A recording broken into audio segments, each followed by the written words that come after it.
Kailash Chandra's Shorthand transcription number 1. Get ready.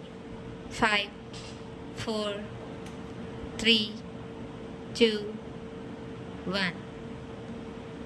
Now, Sir, Honorable Members will recall that the bill was introduced in the House of the People on the 2nd September 1953. It has had a long history, and in one form or another it has been before the public since the end of 1949.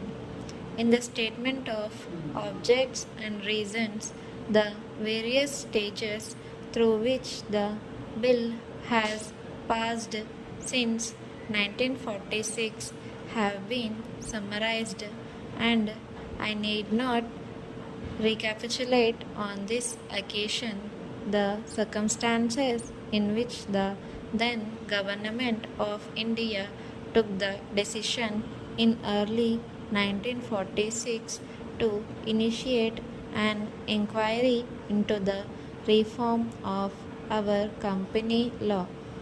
I would remind honorable members that between 1946 and 1948, the entire field of company law was carefully reviewed by two distinguished company lawyers who were appointed to recommend the broad lines on which the present act should be revised.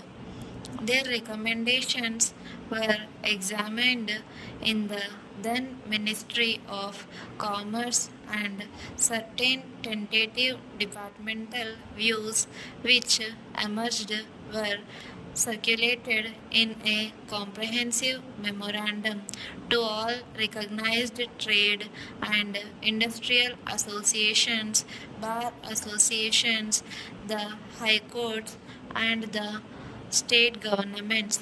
That brought us to the end of 1949. Many representations on this memorandum were duly received from chambers of commerce, trade and industrial associations, state governments, and the general public. At the end of 1950, the Government of India appointed a committee under the chairmanship of Sri Bhabha to go into the entire question of the revision of the Companies Act with particular reference to its bearing on the development of trade and industry in this country.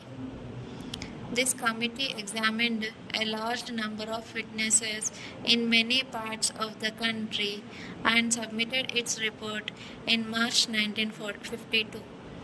This report again was circulated to all state governments, chambers of commerce, trade associations, high courts, and many other bodies.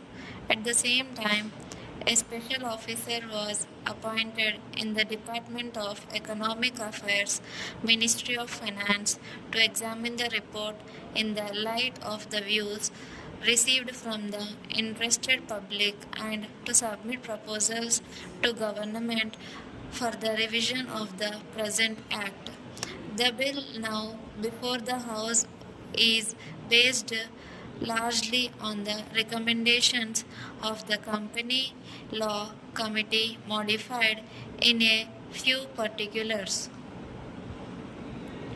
Honorable members will notice that so far as public relations go, the bill has covered adequate ground in a measure like the Companies Bill, however, which covers the entire field of the operation of joint stock companies.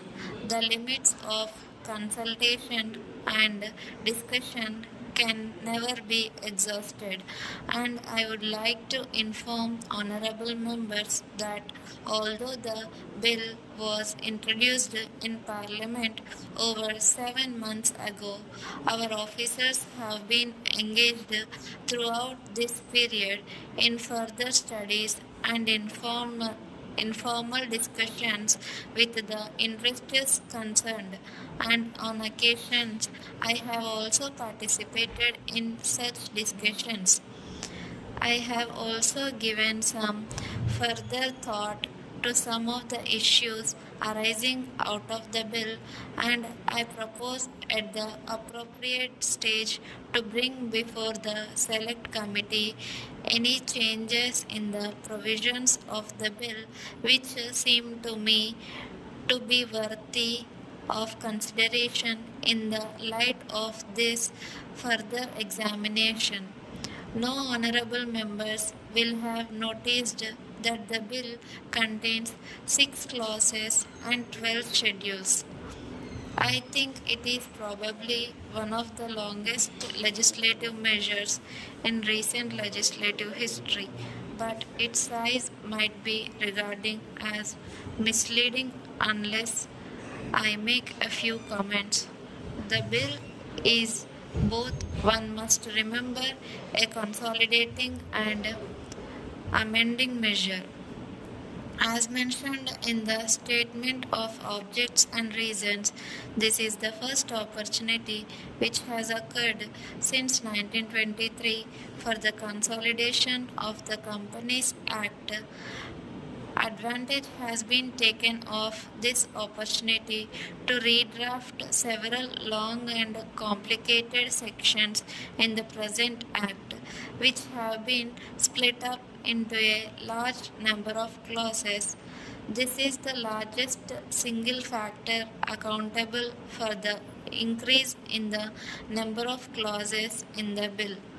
New clauses embodying substantial changes in the present law would hardly constitute more than a small fraction of the bill.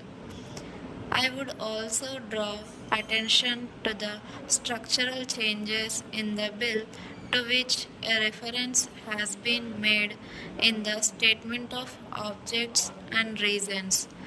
The redraft of the bill and the rearrangement of the existing chapters in the Companies Act in a more logical order have, I think, resulted in a noticeable improvement in the form of the bill, and I hope will facilitate better understanding and appreciation of the scheme. I wish that the act which came into effect long ago was implemented properly. I know that the minister here is very earnest in implementing it, but unfortunately his colleagues at the state level are disappointing him. Unfortunately, no steps have been taken for trimming or toning up the administration at the state level and at the district level. They have to be taken immediately. Thank you for watching. Subscribe for more shorthand dictations. Like and share with your friends. Comment your doubts below.